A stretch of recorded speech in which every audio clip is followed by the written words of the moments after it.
Fala, rapaziada, estamos de volta. Agora a gente vai fazer um caminhar histórico, digamos assim, destacar alguns pontos históricos sobre a organização de um sistema monetário em escala mundial, tá bom? O que acontece, né? Um modelo teórico que foi pensado aí, né, para organizar esse sistema, ele já foi apresentado no mundo no século XVIII. Lembre-se, quando eu falo de século XVIII, economia no mundo, uma coisa não pode fugir da sua cabeça, que é justamente o contexto, né, da Revolução Industrial, tá bom? Um momento tão importante para a história contemporânea do mundo, né, ocidental. Tudo bem? Bacana? Essa base teórica, né, recebeu o nome de teoria quantitativa da moeda. Bacana?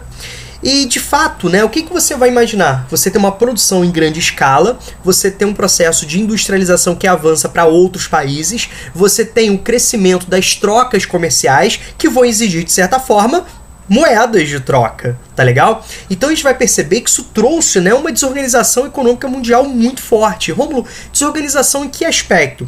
Porque, na verdade, você não vai ter um processo de integração, um processo, né, de unidade entre os sistemas econômicos dos países. Bacana? Então recorria-se muito, por exemplo, à emissão de papel moeda, né? Uma política emissionista, né, digamos assim, certo?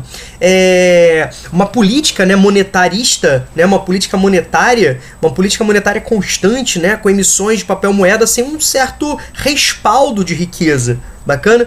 Então você tem esses dois, né, esses dois complicadores. De um lado, uma emissão de papel moeda, né, de forma a garantir a circulação, o comércio, né, a compra, né, em escala até mesmo, né, mundializada já.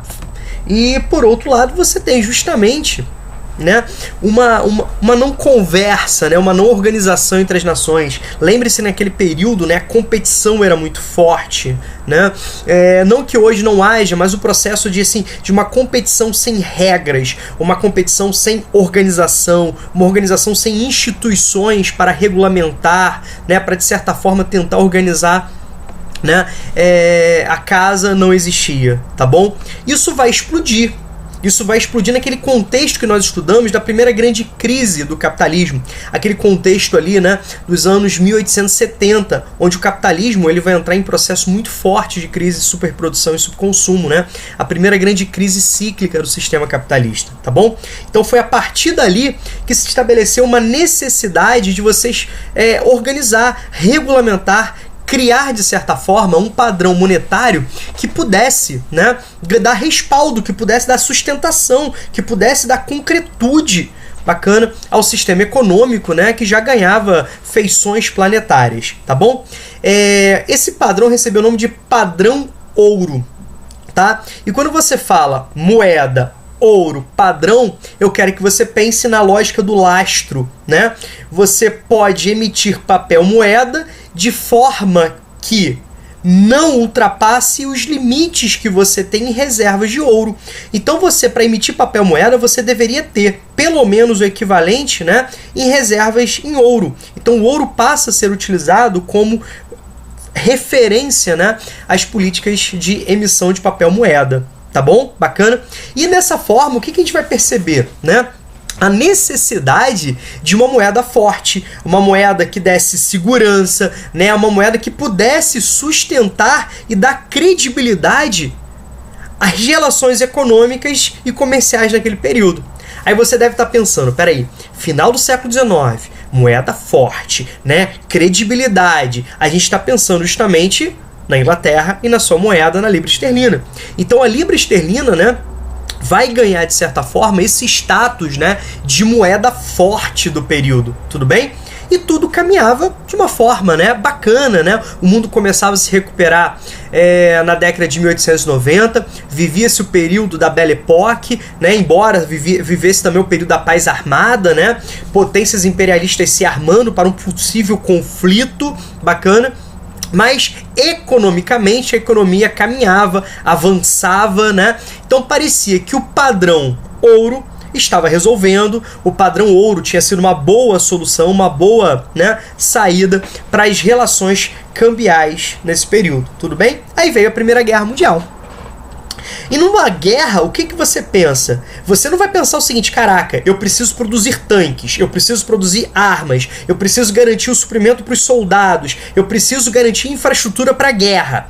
Peraí, deixa eu pensar se eu tenho lastro. Deixa eu ver se vale a pena eu imprimir papel moeda. Deixa eu ver se compensa, né, correr um risco de uma política inflacionária galopante. Gente, as economias, os países não pensam nessa forma, né? Então, sacrifícios econômicos, desorganizações, né, passos não pensados são dados. E, consequentemente, retoma-se aquela lógica de uma política emissionista, né? Uma política de expansão monetária constante, bacana, cujo resultado no pós-Segunda Guerra Mundial foi extremamente nocivo para o sistema, né? Inflação galopante. Aí você pensa, Rômulo, só para os derrotados da Primeira Guerra Mundial? Não! Todos, né, saíram de certa forma, né, instáveis e tal. Aí você para e pensa, poxa, mas naquela aula que você deu sobre crise, né, econômica, sobre crise de 29, você falava que os Estados Unidos estavam bombando. Bacana? Então, o que acontece? Os Estados Unidos devem ser estudados de forma à parte, né? Em que sentido?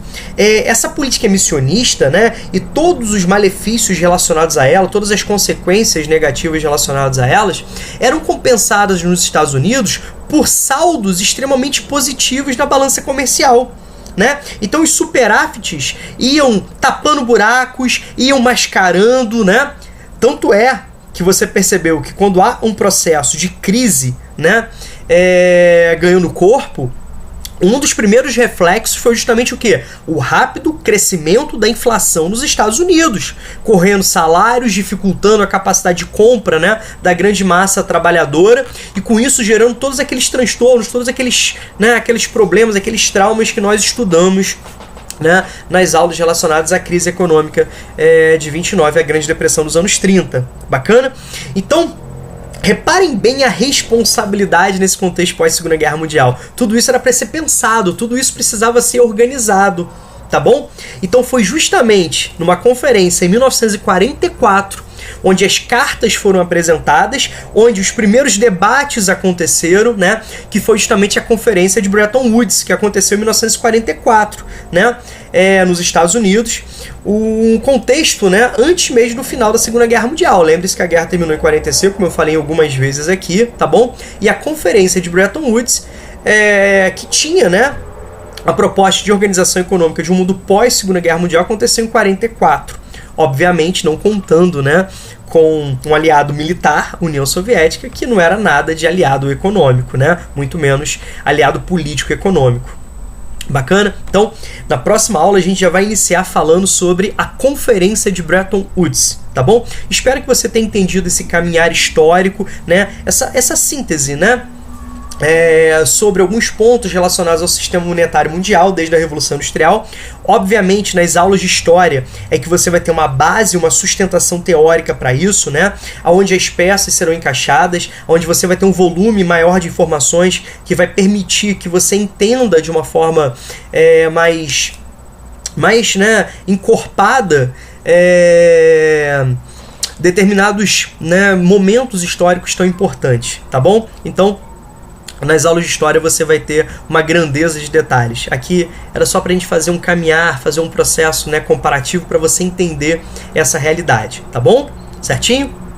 Então, só para finalizar, eu peguei esse quadro aqui, ó, que você vai ter uma ideia, tá bom? Então a gente vai partir por esse quadro.